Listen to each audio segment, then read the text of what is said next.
গল্পতরু চ্যানেলে আপনাদের সাথে আছে আমি রাজ। আপনারা জানেন আমরা একটি নতুন ইউটিউব চ্যানেল শুরু করেছি। চ্যানেলটি ইংরেজি ও বাংলায় রয়েছে। নাম কসমিসল এবং কসমিসল বাংলা। মূলত বিজ্ঞান, ধর্ম ও সমসাময়িক বিষয় নিয়ে ফিচার টাইপ চ্যানেল এটি। আপনাদের যাদের এই বিষয়গুলো পছন্দ অবশ্যই আপনারা চ্যানেলটি ভিজিট করবেন। স্ক্রিনের উপরে অথবা ডিসক্রিপশন বক্সে অথবা আমাদের গল্পতরুর হোম পেজে গেলে আপনারা চ্যানেলটির লিংক পেয়ে যাবেন ভিজিট করার জন্য। আশা করছি আপনারা চ্যানেলগুলো ভিজিট করবেন এবং আপনাদের কাছে কেমন লাগলো তা অবশ্যই আমাদের কমেন্ট করে জানাবেন। ভালো লাগা মন্দ লাগা শেয়ার করবেন, আর ভালো লাগলে অবশ্যই সাবস্ক্রাইব করবেন। সো চলে যাচ্ছি উপন্যাসে। পড়ছিলাম হুমায়ুন আহমেদের একটি সায়েন্স ফিকশন, তারা তিনজন। পড়ছি এর তৃতীয় ও শেষ পর্ব। ডক্টর জুরাইন অবাক বিস্ময়ে নিওলিথি সভ্যতার ধ্বংসস্তূপের সামনে দাঁড়িয়ে রইলেন। একে ধ্বংসস্তূপ বলা হয় কেন? কোনো কিছুই ধ্বংস হয়নি। আকাশ ছোঁয়া ঘরগুলি এখনো অমলিন, অবিকৃত। ঠিক কী উদ্দেশ্যে এসব তৈরি হয়েছিল জানবার আজ কোনো উপায় নেই। নিওলিথি সভ্যতার জনকদের সন্ধান এখনো পাওয়া যায়নি। পাওয়া যাবে এমন আশা এখন আর কেউ করে না। নিমায়ের বলল, ডক্টর জুরাইন, বলো, ঠিক কতদিন আগে এইসব তৈরি হয়েছিল? সঠিক বলা যায় না। রেডিও অ্যাক্টিভ ডেটিং করে দেখা গেছে প্রায় ৭০ থেকে ৮০ লক্ষ বছর পুরানো। আমার ভুলও হতে পারে, আমি ঠিক জানি না। কোথায় জানা যাবে?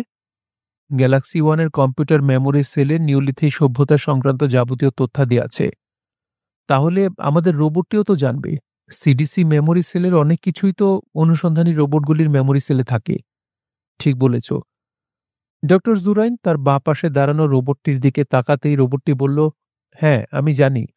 আমি নিওলিথিক সভ্যতা সম্পর্কে অনেক কিছুই জানি। জানলে চুপ করে আছো কেন? আমাকে তো কিছু জিজ্ঞেস করা হয়নি। নিওলিথিক সভ্যতা কত পুরানো? বিষয়টি আপেক্ষিক। চতুর্মাত্রিক সময় সমীকরণ হিসেবে কোনো বস্তুর স্থায়িত্বকাল হচ্ছে একটি ত্রৈরাশিক গুণিতক, যার প্রথম রাশিটি একটি আপেক্ষিক রাশি, যাকে... ঠিক আছে, তুমি থামো।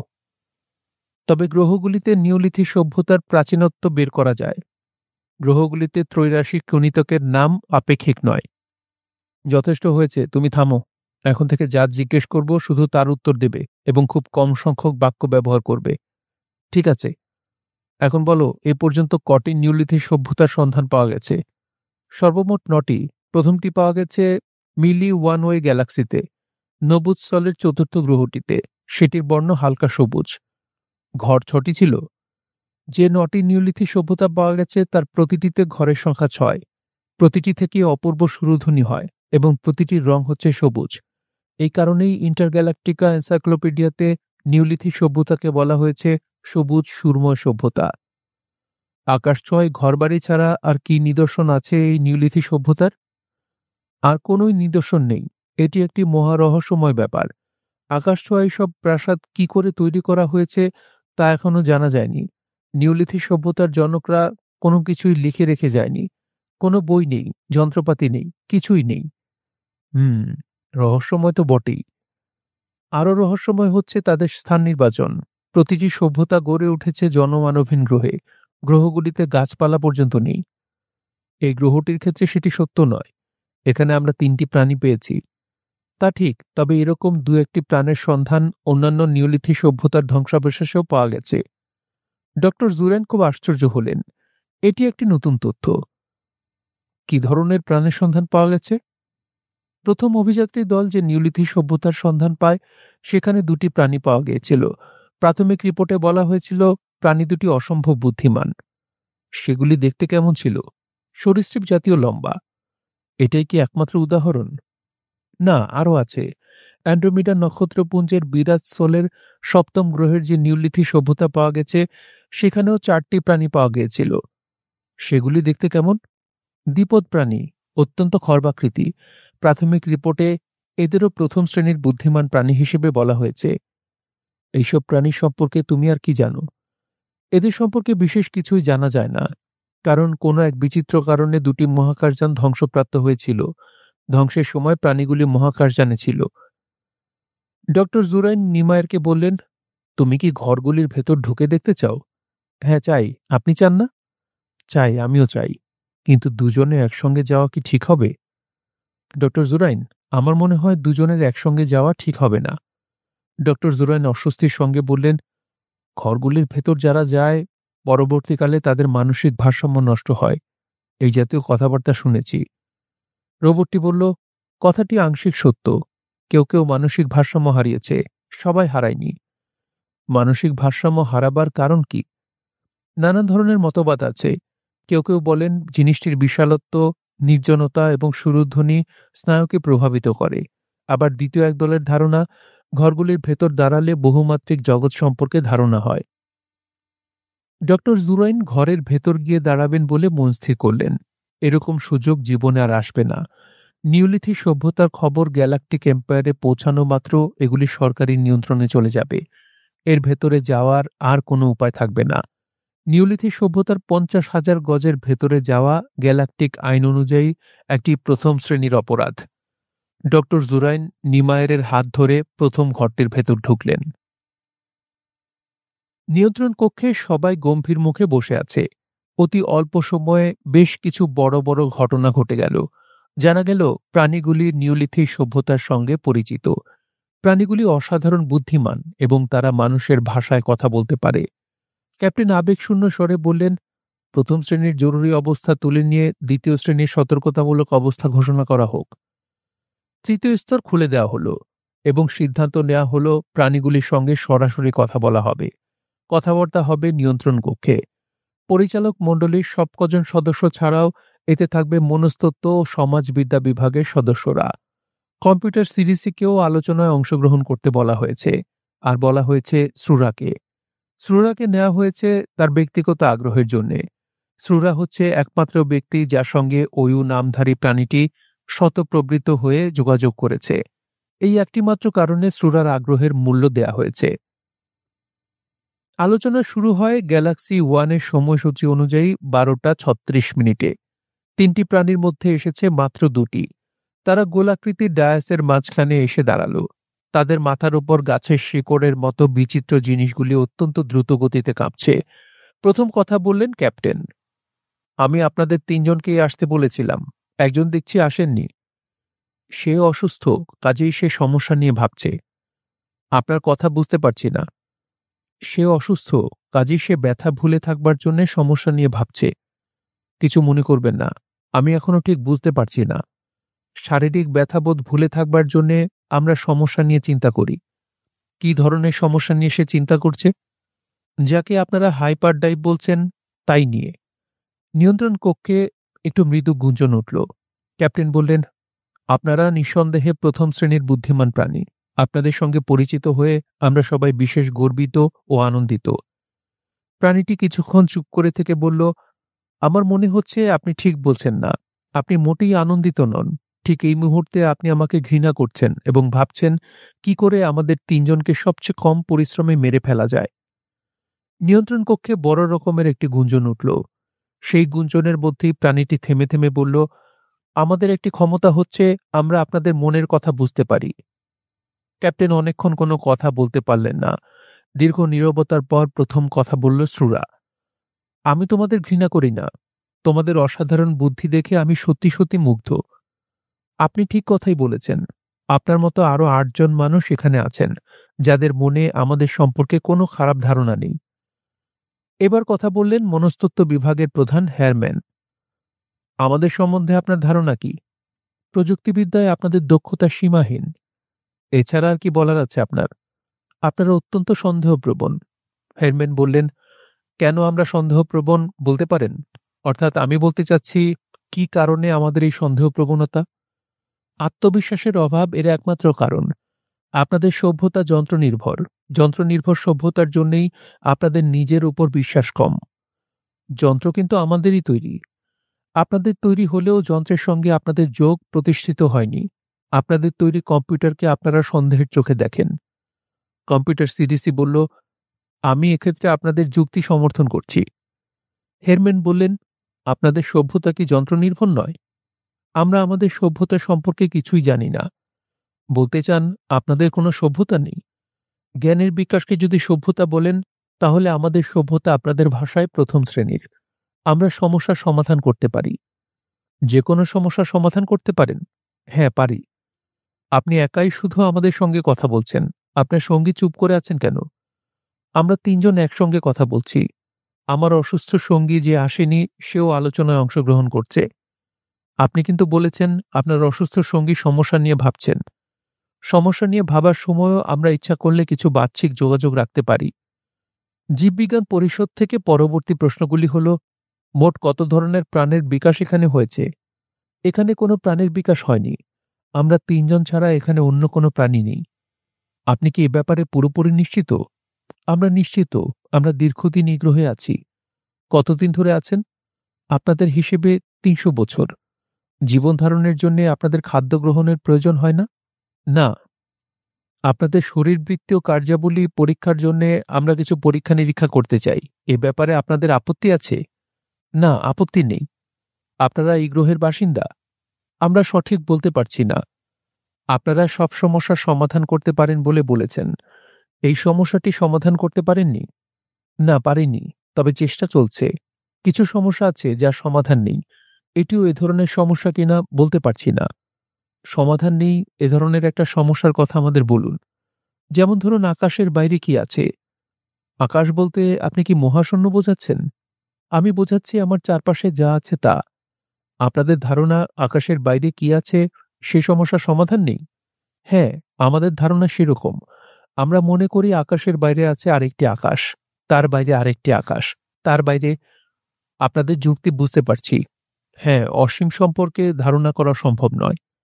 সমাধান নেই এই জাতীয় অনেক সমস্যা কি আপনাদের কাছে আছে? হ্যাঁ, আছে। আমরা সেই সব সমস্যা জানতে আগ্রহী। জাহাজের ক্যাপ্টেন বলল, আজকের মতো আলোচনা মুলতবি থাকুক। আমরা কাল নিওলিথি সভ্যতা প্রসঙ্গে কথা বলব। লি নিমকে মৃদুস্বরে বলল, এরা কিন্তু একবারও বলল না ঠিক কি কারণে এরা আমাদের মেরে ফেলতে চেষ্টা করছে এবং ভবিষ্যতেও করবে কিনা। ঘরগুলির ভেতরে আবছা অন্ধকার। প্রথম কিছুক্ষণ ডক্টর জুরাইন কিছুই দেখতে পেলেন না। অন্ধকার চোখে সয়ে আসতে বেশ সময় নিল। তবু পরিষ্কার কিছুই দেখা যাচ্ছে না। নিমায়ের অবাক হয়ে বলল, ভেতরে কিন্তু কোনো সুরধুনি নেই। লক্ষ্য করেছেন ডক্টর জুরাইন? কথা খুবই ঠিক। ভেতরটায় ছমছমান নীরবতা। ডক্টর জুরাইন বললেন, শুধু যে সুরধ্বনি নেই তা নয়, আমাদের কথাবার্তার কোনো প্রতিধ্বনিও হচ্ছে না। এরকম প্রকাণ্ড বন্ধ ঘরে প্রতিধ্বনি হওয়া উচিত। স্যার, আরেকটি জিনিস লক্ষ্য করেছেন? আমাদের পা ফেলতে কষ্ট হচ্ছে। মনে হচ্ছে আমাদের ওজন অনেক বেশি। মধ্যাকর্ষণ শক্তি প্রায় 2G'র কাছাকাছি। স্যার, মানসিক ভারসাম্য হারাবার মতো আমি তো কিছুই দেখছি না। ভেতরটায় তেমন কোনো বিশেষত্ব নেই, তবে একটু ভয় ভয় করছে। কিরকম ভয়? কিছু কুৎসিত প্রাণী হঠাৎ বেরিয়ে এসে আক্রমণ করবে এই জাতীয়? না স্যার, অন্যরকম ভয়। দুজনে ঘরটির ঠিক মাঝামাঝি এসে দাঁড়ালো। মধ্যাকর্ষণ শক্তির জন্য হাঁটতে কষ্ট হচ্ছে। তার উপর মেঝেটি অসম্ভব পিচ্ছিল। ঘরের মাঝামাঝি একটি বৃত্তাকার দাগ দেখা গেল। দাগটি গাঢ় সবুজ রঙের এবং চাপা এক ধরনের আলো বের হচ্ছে। বৃত্তের ভেতর এসে দাঁড়াতেই ডক্টর জুরাইন প্রচণ্ড অস্থিরতা অনুভব করলেন। তার মনে হল আবছা অন্ধকার ক্রমশ পরিষ্কার হয়ে আসছে। ঘরময় হালকা নীলাভ আলো। সেই আলো বেড়ে যাচ্ছে। তিনি এক ধরনের কোলাহল শুনতে পেলেন, যে কোলাহল সমুদ্র গর্জনের মতো গম্ভীর ও বিলম্বিত। নিমায়ের উদ্বিগ্ন স্বরে বলল, স্যার, আপনার কি হয়েছে? এরকম করছেন কেন? ডক্টর জুরাইনের সম্বিত ফিরে এলো। তিনি দেখলেন সব আগের মতোই আছে, কিছুই বদলায়নি। তিনি বললেন, শরীর ভালো লাগছে না। খুব সম্ভব আমার হ্যালুসিনেশন হচ্ছে। আমার মনে হয় আপনার স্পেস স্যুটের অক্সিজেন ভাল্ব কাজ করছে না। অক্সিজেনের হঠাৎ অভাব হলে এরকম হয়। হতে পারে, হওয়া খুবই সম্ভব। কথা শেষ হবার আগেই আবার তার আগের মতো হলো। এবার মনে হলো আলোর তীব্রতা অসম্ভব বেশি। সমুদ্র গর্জনের মতো সেই শব্দ স্পষ্ট হলো। ঝনঝন করে কানে বাজতে লাগলো। নিমায়ের ডাকল, ডক্টর জুরাইন, ডক্টর জুরাইন। তিনি তার ডাক শুনতে পেলেন না। হঠাৎ তার মনে হলো তিনি অনেক কিছুই বুঝতে পারছেন। সৃষ্টিতত্ত্বের মূল রহস্য ক্রমে ক্রমেই তার কাছে স্পষ্ট হয়ে আসছে। এতদিন যা তিনি জেনে এসেছেন তা মূল সত্যের আংশিক ছায়া মাত্র। নিমায়ের তাকে জড়িয়ে ধরে ব্যাকুল হয়ে ডাকল, ডক্টর জুরাইন, ডক্টর জুরাইন। কেউ সাড়া দিল না। ক্যাপ্টেনের ঘর অন্ধকার। তার ঘরের বাইরে তারকাকৃতির দুটি লাল বাতি জ্বলছে। যার মানে হচ্ছে দ্বিতীয় শ্রেণীর জরুরি অবস্থা না হওয়া পর্যন্ত তাকে ডাকা যাবে না। ক্যাপ্টেন বিছানায় শুয়ে আছেন, তার ঘুম আসছে না। স্নায়ু উত্তেজিত হয়েছে, ঘুম আসবার কথা নয়। অনেকগুলি বড় ঝামেলা সৃষ্টি হয়েছে, কোনোটিরই কিনারা হচ্ছে না। সন্ধানী স্কাউটশিপ থেকে এখনো কোনো খবর পাওয়া যায়নি। নিওলিথি ধ্বংসস্তূপের কাছাকাছি থাকলে খবর পাওয়া যাবে না, তা ঠিক, কিন্তু এত দীর্ঘ সময় সেখানে তারা থাকবে কেন? দ্বিতীয় অনুসন্ধানী জাহাজ পাঠানোর ব্যবস্থা করা প্রয়োজন। এদিকে প্রাণী তিনটিকে বিশ্বাস করতে পারছেন না, না পারার যুক্তিসঙ্গত কারণ আছে। প্রাণীগুলি অসাধারণ বুদ্ধিমান, স্পষ্টতই বোঝা যাচ্ছে এই নির্জন মৃত গ্রহে তারা যে কোনোভাবেই হোক আটকা পড়েছিল। গ্যালাক্সি ওয়ান হচ্ছে তাদের একমাত্র মুক্তির পথ। একটি বুদ্ধিমান প্রাণী নিজের মুক্তির জন্য যতদূর সম্ভব নিষ্ঠুরতা অবলম্বন করবে। প্রাণীর ধর্মই তাই, যে শ্রেষ্ঠ সেই টিকে থাকবে। এই সুবিশাল নক্ষত্রপুঞ্জ দুর্বলের জন্য নয়। প্রাণীগুলি মানুষের তুলনায় উন্নত, এটি তিনি মানতে রাজি নন। তাদের মানসিক বুদ্ধিবৃত্তি উন্নত হতে পারে, কিন্তু সামগ্রিকভাবে মানুষের সঙ্গে এদের তুলনা করা ঠিক হবে না।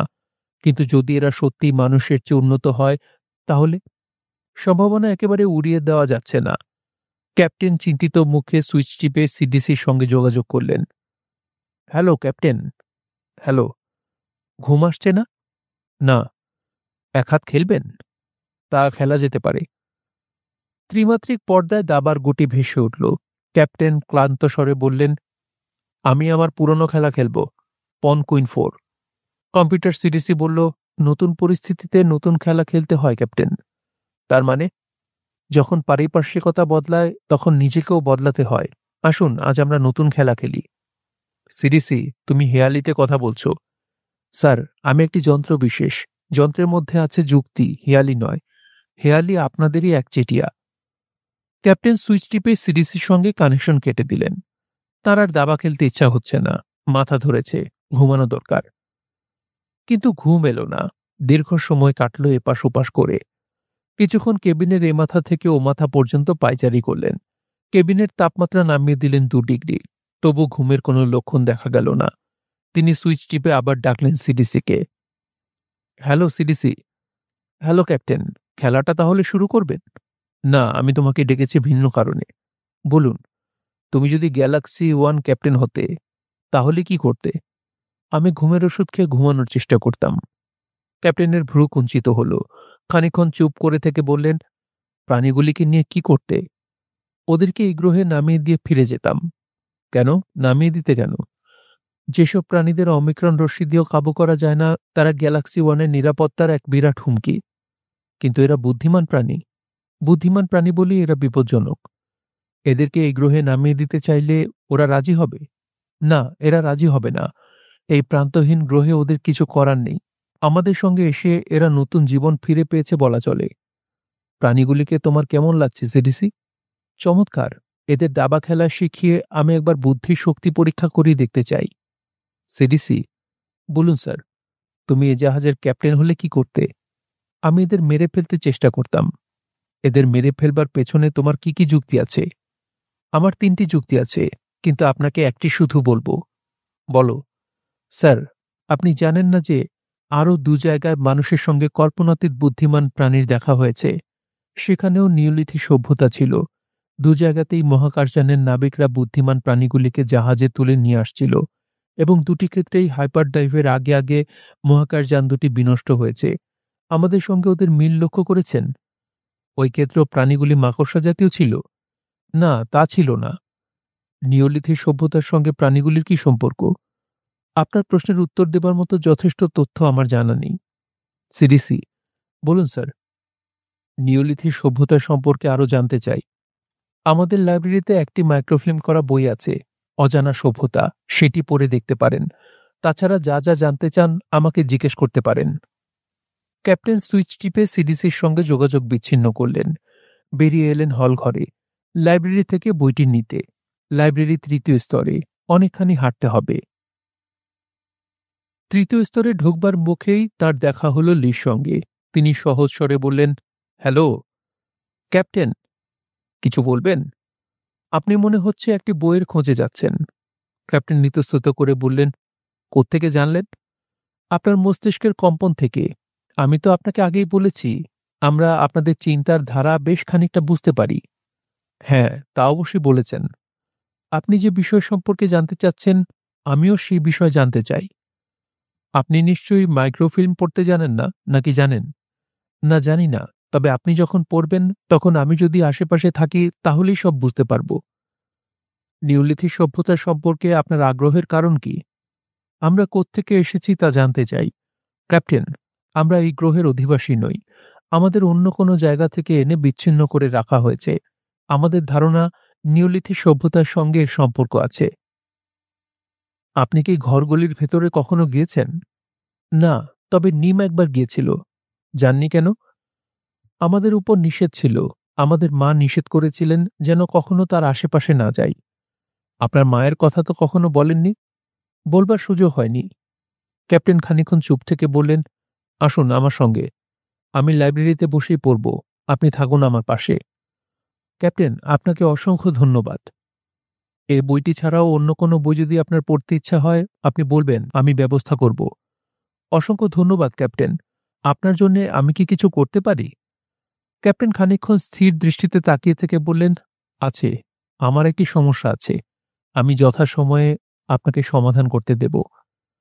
আমরা তিনজন মিলে সে সমস্যার সমাধান করব। নিশ্চয়ই আমরা করব। অয়ুর পায়ের যন্ত্রণা অসম্ভব বেড়ে গেছে। সে কিছুক্ষণের জন্য জেগেছিল। ব্যথার তীব্রতায় অস্থির হয়ে সঙ্গে সঙ্গে সমস্যা নিয়ে ভাবতে শুরু করল।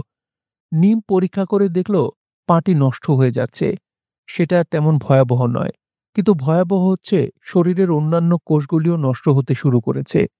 তার মায়েরও এরকম হয়েছিল। এমন কিছু কি নেই যা দিয়ে তীব্র ব্যথার উপশম হয়? নিম অস্থির হয়ে উঠল। কিছু একটা করা প্রয়োজন, কিন্তু কিছু কি সত্যি করা যায়? তারা এখানে একা। অসাধারণ চিন্তাশক্তি থাকা সত্ত্বেও তারা কিছুই করতে পারেনি। দীর্ঘ দিবস, দীর্ঘ রজনী তারা একটি প্রাণহীন গ্রহে ঘুরে বেরিয়েছে। শুধু ঘুরে বেড়ানো। উফ! শক্তি ও ক্ষমতার কি নিদারুণ অপচয়! এর কি শরীর খুব খারাপ? নিম দেখল শ্রুরা। এই লোকটির সঙ্গে ওর ভালো চেনা জানা হয়েছে। নিম বলল, ও মারা যাচ্ছে। সে কি? আমাদের মা নিজেও এভাবেই মারা গিয়েছিলেন। নিশ্চয়ই এর চিকিৎসা আছে। থাকলেও আমাদের জানা নেই। আমি আমাদের মেডিকেল টিমকে বলছি এসে দেখতে। আমার মনে হয় না এতে কোনো লাভ হবে। আমাদের শরীরের সঙ্গে তোমাদের কোনো মিল নেই। না থাকুক, ওদের আমি আনছি। নিওলিথিক সভ্যতার উপর লেখা বইটি আয়তনে ছোট। বৈজ্ঞানিক তথ্য বলতে বিশেষ কিছু নেই। কোনটি কবে আবিষ্কার হয়েছে, কোনটির কি রং, যে গ্রহগুলিতে সভ্যতার নিদর্শন পাওয়া গেছে তাদের আবহাওয়া, মাটির গঠন প্রকৃতি, এইসব বিশদ করে লেখা। কোনোটিতে লেখা নেই ঘরগুলির ভেতরটা কেমন, যে আলো ঘর থেকে আসছে তার উৎস কি, তরঙ্গ দৈর্ঘ্যই বা কি। বইটি লেখা হয়েছে সুখপাঠ্য উপন্যাসের কায়দায়, যেখানে যুক্তির চেয়ে আবেগের প্রাধান্য বেশি। তবে দুটি জিনিস জানা গেছে। নিওলিথিক সভ্যতা যেসব গ্রহে পাওয়া গেছে সেসব গ্রহের প্রতিটিতে দুটি করে সূর্য আছে। যে সৌরমণ্ডলে নিওলিথিক সভ্যতা আছে সেই সৌরমণ্ডলের কাছাকাছি আছে একটি ব্ল্যাক হোল। বই পড়া শেষ হওয়া মাত্র ক্যাপ্টেন জিজ্ঞেস করলেন, কেমন লাগলো বইটি? লি বলল, বইটি ভালো। আমি এখন জানতে চাই ব্ল্যাক হোল সম্পর্কে। ব্ল্যাক হোল জিনিসটি কি? ব্ল্যাক হোল হচ্ছে একটি অন্ধকার নক্ষত্র যার মধ্যাকর্ষণ শক্তি সীমাহীন। যে মধ্যাকর্ষণ শক্তি অতিক্রম করে আলো পর্যন্ত বেরিয়ে আসতে পারে না, আটকা পড়ে থাকে। লি খানিকক্ষণ চুপ করে থেকে বলল, যদি তাই হয় তাহলে যেখানে ব্ল্যাক হোল থাকবে সেখানে অনেক অদ্ভুত কাণ্ড হবে। ক্যাপ্টেন কৌতূহলী হয়ে বললেন, কি ধরনের অদ্ভুত কাণ্ড? ব্ল্যাক হোল হবে একটি টানেল, যার দুমাথায় সময় হবে দুরকম, তাই না? ক্যাপ্টেন অবাক হয়ে তাকালেন।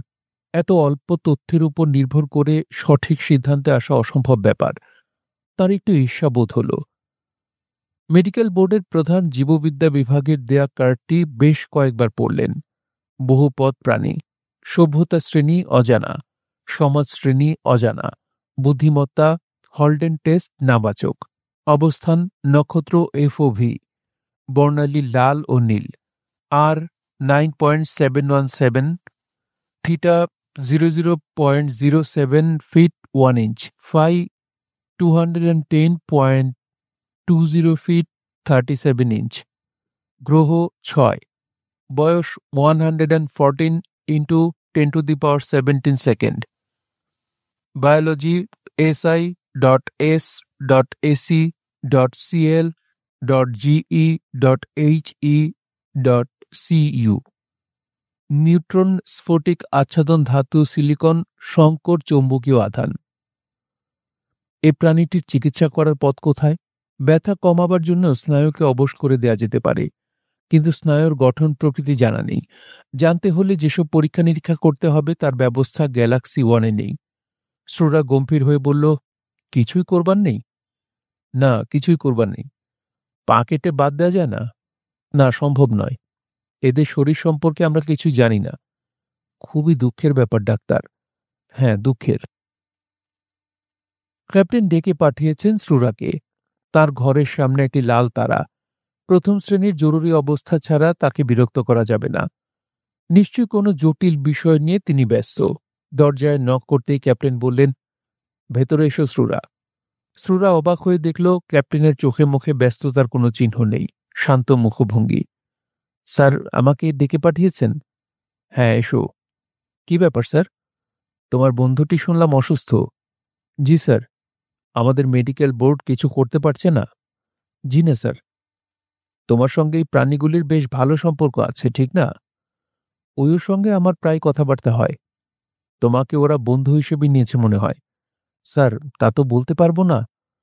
ক্যাপ্টেন কিছুক্ষণ চুপ করে থেকে বললেন, প্রাণীগুলি যেখানে ইচ্ছা সেখানে ঘুরে বেড়াচ্ছে। ব্যাপারটা আমার ভালো লাগছে না। স্যার, আমি বুঝতে পারছি। শ্রুরা? জি স্যার। ওরা যদি নিচে ফিরে যেতে চায়, সে ব্যবস্থাও করা যেতে পারে। ডক্টর জুরাইনকে খোঁজবার জন্য আমাদের দ্বিতীয় একটি দল নামবে, ওদের সঙ্গে যেতে পারে। ওরা নিচে যেতে চায় না। কি করে বুঝলে? আমি ওদের জিজ্ঞেস করেছিলাম স্যার। ওরা গ্রহে ফিরে যেতে চায় না। সেখানে ওদের কিছুই করার নেই। ওরা আমাদের সঙ্গে থাকতে চায়। আমাদের সঙ্গে থেকে ওরা নিজেদের সম্পর্কে জানতে চায়। ওদের ধারণা ওরা অন্য কোনো গ্রহ থেকে এসেছে। আমার নিজেরও সেরকম ধারণা। আমি কি স্যার যেতে পারি? হ্যাঁ, যাও। শ্রুরা চলে যেতেই কম্পিউটার সিডিসি বলল, আপনি যা করছেন তা কিন্তু নিজ দায়িত্বে করছেন। একটি প্রথম শ্রেণীর মহাকাশযানের পরিচালককে অনেক কিছু নিজ দায়িত্বে করতে হয়। স্যার, আপনি কি সত্যি সত্যি প্রাণীগুলিকে মেরে ফেলতে চান? হ্যাঁ। এবং আপনার ধারণা আপনার এ পরিকল্পনার কথা প্রাণীগুলি টের পাবে না? না, পাবে না। মনের কথা বুঝতে হলে প্রাণীগুলিকে অনেক কাছাকাছি রাখতে হয়। আমি যখন বই পড়ছিলাম তখন লি নামের প্রাণীটি আমার গা ঘেঁষেছিল। আপনি যা করতে যাচ্ছেন তা কিন্তু ঠিক হচ্ছে না। এদের সাহায্যে আমরা নিওলিথিক সভ্যতার রহস্য বের করতে পারতাম। তুমি একটি সম্ভাবনার কথা বলছো। আমি ভাবছি একটি মহাকাশযানের নিরাপত্তার কথা। এর আগেও 2টি প্রথম শ্রেণীর মহাকাশযান নষ্ট হয়েছে। তুমি জানো কি জন্য হয়েছে, ঠিক না? সিরিসি চুপ করে রইল। কিম দোয়েন ক্লান্ত স্বরে বললেন, ওদের ক্ষমতা অসম্ভব বেশি। তুমি কি জানো ওরা সিলজিনের 9 ফুট পুরো একটি খণ্ড ফুটো করে ফেলেছে? জানি, ধাতুবিদ্যা বিভাগ থেকে ওদের সিলজিন খণ্ডটি দেয়া হয়েছিল। হ্যাঁ, আর তুমি নিশ্চয়ই জানো আমাদের গ্যালাক্সি ওয়ানের বাইরের আবরণটি 2 ফুট পুরো সিলজিনে তৈরি। ওর বাইরে অবশ্যই শক্তি বলয় আছে। তা থাকুক, ওরা ইলেকট্রিসিটি নিয়েও নাড়াচাড়া করেছে, করেনি? করেছে। তাহলে আমি যদি নিরাপত্তার অভাব বোধ করি, তুমি আমাকে দোষ দেবে? সিরিসি উত্তর দিল না। ক্যাপ্টেন বললেন, বলো, আমাকে তুমি দোষ দেবে? শ্রুরা অবজারভেশন টাওয়ারে গিয়েছিল মন ভালো করবার জন্যে। কোনো একটি বিচিত্র কারণে তার মন ভালো নেই। কেন জানি অস্বস্তি লাগছে। এরকম যখন হয় তখন অবজারভেশন টাওয়ারে গিয়ে বসলে ভালো লাগে। বাইরের অদ্ভুত দৃশ্য মনকে অভিভূত করে দেয়। এ গ্রহের চাঁদ 3টি। 3টি চাঁদের জ্যোৎস্না এমন অদ্ভুত লাগে দেখতে, কেমন একটি গোলাপি আলো প্রাণহীন গ্রহটিকে রাঙিয়ে তোলে। শ্রুরা একটি চেয়ার টেনে অবজারভেশন টাওয়ারের স্বচ্ছ কাঁচের পর্দার কাছে বসল। শ্রুরা? শ্রুরা চমকে দেখে নিম। সে কখন যে চুপি চুপি এসেছে বুঝতেই পারা যায়নি। নিম বলল, বুঝতে পারছি, কোনো একটি কারণে তোমার মন ভালো নেই। তা ঠিক। কোনো একটা সমস্যা নিয়ে ভাবতে বসে যাও, দেখবে ভালো লাগছে। নিম, মন খারাপ হলে আমরা সমস্যা নিয়ে ভাবতে পারি না। তোমাদের যতই দেখছি ততই অবাক হচ্ছি। মন খারাপ হলে কি করো তোমরা? আমি কিছুই করি না। অনেকে গান টান শোনে, কবিতা পড়ে। কবিতা কি? ছন্দ মিলিয়ে লেখা এক ধরনের ভাবপূর্ণ বিষয়। উদাহরণ দিতে পারো? শ্রুরা খানিক ভেবে বলল, হে অনন্ত নক্ষত্রবিথি, বিদায়। আজ রাতে তোমাকে বিদায়। নিম অবাক হয়ে বলল, এ তো নিতান্তই যুক্তিহীন কথা। রাতে বা দিনে কখনোই নক্ষত্রবিথিকে বিদায় দেয়া যাবে না, তারা থাকবেই। শ্রুরা কিছু বলল না। নিম বলল, তোমরা যুক্তি এবং অযুক্তি এই দুইয়ের অদ্ভুত মিশ্রণ। আমাদের তোমার ভালো লাগছে না নিম? নিম খানিকক্ষণ চুপ করে থেকে বলল, লাগছে। তোমাদের ভালো লাগছে। তোমরা অনেক কিছুই জানো, আবার অনেক কিছুই জানো না। তোমাদের পাশে পাশে থেকে আমরা অনেক কিছুই শিখব। হয়তোবা নিওলিথি রহস্য ভেদ করে ফেলব। শ্রুরা বলল, তুমি কি কখনো ওই ঘরগুলোর ভেতরে গিয়েছিলে? নিম সে কথার জবাব না দিয়ে বলল, আমি তোমাদের কবিতা শিখতে চাই। তুমি কি দয়া করে নক্ষত্রবিথির কবিতাটি আবার বলবে? মহাকাশযানের প্রধান তাদের আলাদা সেলে থাকতে বলেছেন কেন, লি ঠিক বুঝতে পারল না। এখনও কি মানুষরা তাদের ভয় করছে? তাদের গা থেকে মৃদু বিটা রেডিয়েশন হয় এ কথা ঠিক, কিন্তু মেডিকেল বোর্ড তো স্পষ্টই বলছে এতে মানুষের ক্ষতির কোনো সম্ভাবনা নেই। ক্যাপ্টেনকে জিজ্ঞেস করে সঠিক ধারণা জেনে নিলে হতো, কিন্তু ক্যাপ্টেনকে পাওয়া যাচ্ছে না। সে দারুণ ব্যস্ত। তাদের একটি অনুসন্ধানী দল নিখোঁজ হয়েছে। সে দলে একজন প্রতিভাবান জীববিজ্ঞানী আছেন, যাকে বিজ্ঞান কাউন্সিল সর্বোচ্চ পদক দিয়েছে 6 বছর আগে। অবশ্য সেলে গিয়ে বসে থাকতে লির কোনো আপত্তি নেই। ক্যাপ্টেন তাকে মাইক্রোফিল্ম লাইব্রেরি ব্যবহারের অনুমতি দিয়েছেন এবং একটি রোবট দিয়েছেন যে বইগুলি তাকে পড়ে শোনাবে। লোকটিকে শুরুতে যতটা খারাপ মনে হয়েছিল, এখন আর ততটা খারাপ মনে হচ্ছে না। সবচেয়ে বড় কথা, তিনি তাকে একটি সমস্যাও দিয়েছেন। নিওলিথিক সভ্যতা গড়ে উঠেছে দ্বৈত সূর্যের গ্রহে এবং কাছাকাছি আছে একটি ব্ল্যাক হোল। এদের সঙ্গে নিওলিথিক সভ্যতার কি কোনো সম্পর্ক আছে, না ব্যাপারটি কাকতালীয়? ভালো সমস্যা, তবে সমাধানের জন্য অনেক কিছু জানতে হবে। দ্বৈত সূর্য কখন হয়, কেন হয়, ব্ল্যাক হোল ব্যাপারটি কি? ভাষা ভাষা জ্ঞান চলবে না। নিম এবং ওয়ো সাহায্য পেলে অনেক সহজ হতো, কিন্তু তা সম্ভব নয়। ওয়ো অসুস্থ, আর নিম নতুন একটি জিনিস নিয়ে মেতেছে। কম্পিউটার সিডিসি তাকে দাবা খেলা শিখিয়েছে এবং পরপর 6 বার তাকে হারিয়ে দিয়েছে। তার ধারণা কোনো একটি জিনিস ইচ্ছা করে তাকে শেখানো হয়নি, যার জন্য সে হেরে যাচ্ছে। সিডিসি তাকে বলেছে, নিয়মকানুন সবই তোমাকে শিখিয়ে দিয়েছি, আর কিছুই শেখাবার নেই। তাহলে জিততে পারছি না কেন? পারছো না কারণ আমি সম্ভাব্য সমস্ত বিকল্প চাল চিন্তা করি, তুমি তা করো না। এটিও নিম মানতে রাজি নয়। সিডিসি তাকে অনেকবার বলেছে, আমার সঙ্গে তুমি হারলে কিছুই যায় আসে না। আমার সঙ্গে কারোর জেতার কথা নয়। প্রতিবারই তুমি অন্যবারের চেয়ে ভালো করেছ, কিন্তু তাতে লাভ নেই কিছু। নিম মাথা দুলিয়ে বলেছে, তোমাকে হারাতেই হবে। প্রাণী তিনটিকে সেলে রাখার ব্যাপারে ক্যাপ্টেনের মোটেই বেগ পেতে হল না। নিম খানিকটা আপত্তি করছিল। লি বলল, ছোট জায়গায় আবদ্ধ হয়ে থাকাই আমাদের জন্য ভালো। চুপচাপ এক জায়গায় থাকতে হলে বাধ্য হয়ে ভাবতে হবে। তোমার জন্য সেটা খুব প্রয়োজন। তুমি ইদানিং সমস্যা নিয়ে ভাবতে চাও না। লি বুঝতে পারে নিমের মধ্যে বড় রকমের পরিবর্তন হয়েছে। সেদিন দেখা গেল মানুষদের লেখা কবিতার বই পড়েছে। নিছক আনন্দের জন্যই নাকি পড়েছে। আশ্চর্য, নিছক আনন্দের জন্যই কেউ কিছু করে? সমস্যা নিয়ে ভাবার মধ্যেই তো আনন্দ। সিরিসি যখন লিকে দাবা খেলা শেখাতে চাইল, তখনও লি অবাক হয়ে বলেছিল, ব্যাপারটিতে সমস্যা আছে, কিন্তু তাতে লাভ কি? সিরিসি বলেছে, আনন্দটাই লাভ, জেতার আনন্দ। কিন্তু কি শিখব আমরা? জ্ঞানের বিকাশ হবে কিভাবে? তা বলা মুশকিল। জবাব শুনে লি অত্যন্ত বিরক্ত হয়েছিল, কিন্তু নিম লাফিয়ে উঠেছে, সিডিসি আমাকে শেখাও, আমি শিখব, আমি শিখব। লির মনে হল কিছু একটা পরিবর্তন হয়েছে নিমের মধ্যে। কখন হয়েছে লি ভেবে বের করতে চেষ্টা করে। কখন হয়েছে পরিবর্তনটি? ঘরগুলির ভেতরে নিম একা একা গিয়েছিল। পরিবর্তন কি তখন হয়েছে, না তারও আগে? কি দেখেছে ঘরের মধ্যে সে? লি কখনো জিজ্ঞেস করেনি। সবসময় ভেবেছে একদিন নিম বলবে নিজ থেকে, কিন্তু নিম বলেনি। আজ প্রথমবারের মতো লি জিজ্ঞেস করল, ঘরের ভেতর তুমি কি দেখেছিলে নিম? নিম চোখ মিটমিট করে বলল, আজ হঠাৎ জিজ্ঞেস করছো কেন? জানতে ইচ্ছে হচ্ছে। এখন আমি কিছু বলছি না। যখন সময় আসবে তখন জানবে। সময় কখন আসবে? খুব শিগগিরই আসবে। লি, ঘরের রহস্য আমি বের করে ফেলব।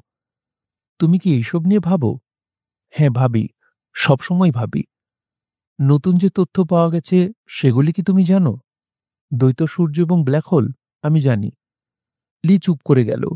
নিম মৃদুস্বরে বলল, আমি রহস্যের খুব কাছাকাছি আছি। কিরকম কাছাকাছি? যেমন ধরো, এখন আমি নিশ্চিত জানি আমরা ভিন্ন গ্রহের জীব। আমাদের এখানে এনে রাখা হয়েছে। এমন একটি গ্রহে এনে রাখা হয়েছে যেখানে বসে বসে চিন্তা করা ছাড়া আর আমাদের কিছুই করার নেই। তা ঠিক, আমিও তাই মনে করি। নিম হঠাৎ গম্ভীর স্বরে বলল, লি, বলো। তোমাকে আরেকটি ব্যাপার বলি, মন দিয়ে শোনো। যদি কখনো আমাদের কাছে মনে হয় নিওলিথিক সভ্যতা আমাদের পূর্বপুরুষদের তৈরি, তাহলে অবাক হয়েও না। কি বলছো পাগলের মতো? ঠাট্টা করছিলাম। ঠাট্টা আবার কি? মানুষদের কাছে শিখেছি কোনো অবান্তর ব্যাপার বিশ্বাসযোগ্যভাবে বলার নাম হচ্ছে ঠাট্টা। নিছক আনন্দের জন্য করা হয়। নিম নিম মহা আনন্দে তার লুক নাচাতে লাগল। ক্যাপ্টেনের ঘরের সামনে একটি লাল তারা এবং দুটি সবুজ তারা জ্বলজ্বল করছে, যার মানে অবস্থা যত জরুরি হোক তাকে বিরক্ত করা চলবে না। তবু শ্রুরা তার ঘরের সামনে দাঁড়িয়ে সুইচ টিপল। কে? আমি, শ্রুরা। লাল তারা এবং সবুজ তারা দুটি কি তোমার চোখে পড়ছে না? কিন্তু আপনার সঙ্গে আমার জরুরি কথা আছে। গ্যালাক্সি ওয়ানের নিয়ম ভঙ্গ করছো তুমি। ধারা ৩০১ উপধারা ৬ অনুযায়ী কি শাস্তি তুমি পাবে জানো? জানি। তবু তুমি যাবে না? না। আপনি বলুন, ওই প্রাণী তিনটিকে আলাদা আলাদা সেলে কেন আটকিয়েছেন? আমি আটকাইনি, ওরা আপনি গিয়েছে। আপনার উদ্দেশ্য কি? আমার একটিমাত্র উদ্দেশ্য, মহাকাশযানটির নিরাপত্তার ব্যবস্থা করা। কিমদুয়েন, বলো, আপনি আমাকে ভেতরে আসতে দেবেন না? না, তোমার স্নায়ু উত্তেজিত। তোমাকে ভেতরে আসতে দেয়া ঠিক হবে না। এবং আমার মনে হচ্ছে তুমি তোমার অ্যাটমিক ব্লাস্টারটি সঙ্গে করে নিয়ে এসেছ। শোনো শ্রুরা, তুমি একটি প্রথম শ্রেণীর অপরাধ করেছ। তোমার শাস্তি মৃত্যুদণ্ড। তুমি চলে যাও এখান থেকে। আমি সমস্ত ব্যাপারটি ভুলে যাব। শ্রুরা ভাঙা গলায় বলল, স্যার, আপনি আমাকে দিয়ে এই কাজটি কেন করালেন? ক্যাপ্টেন শান্ত স্বরে বললেন, আমি ওদের সেলে যাওয়ার কথা বলতে পারতাম না। এরা মনের কথা বুঝতে পারে। তোমাকে পাঠানো হয়েছে সেজন্যই। তোমার মধ্যে ওদের জন্য ভালোবাসা ছাড়া আর কিছুই নেই। খেলা খুব জমে উঠেছে। নিম তার হাতি নিয়ে ঝাঁপিয়ে পড়েছে। সিডিসি বলল, সাবধান হয়ে খেলো। তুমি ফাঁদে পা দিচ্ছ নিম। তোমার ফাঁদ আমি কেয়ার করি না। নিম তার হাতির ঠিক পেছনের ঘরে নৌকা টেনে আনল।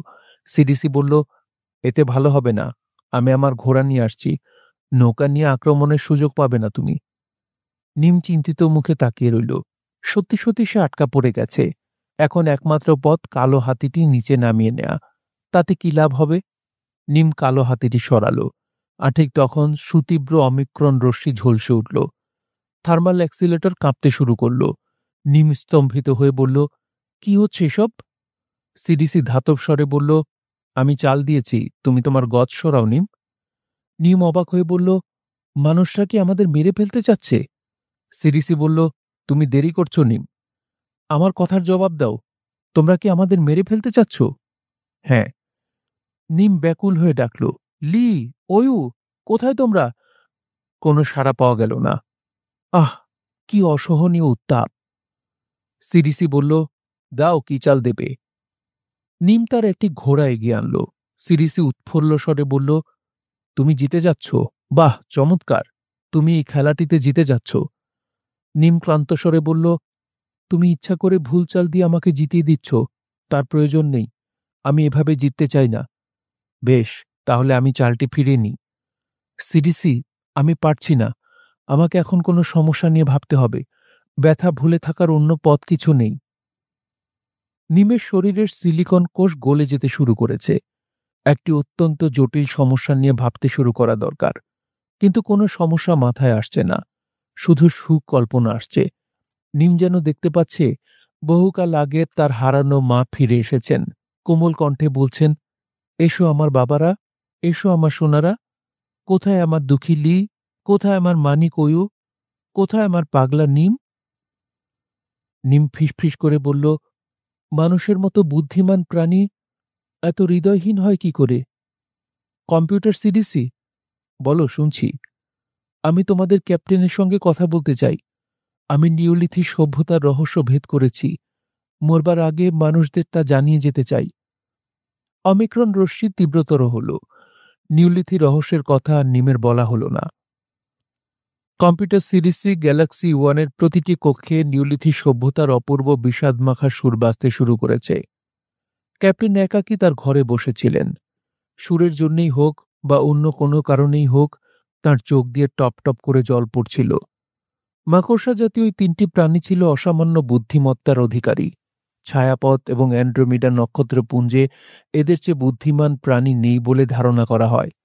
এ জাতীয় প্রাণীর জন্ম এবং বিবর্তন সম্পর্কে কোনো তথ্য জানা নেই। গ্যালাকটিক আর্কাইভ, মাইক্রোফিল্ম, কোড 2035 ক 70 ল/230। শুনছিলেন হুমায়ুন আহমেদের একটি সায়েন্স ফিকশন, তারা তিনজন। পড়ছিলাম এর তৃতীয় ও শেষ পর্ব।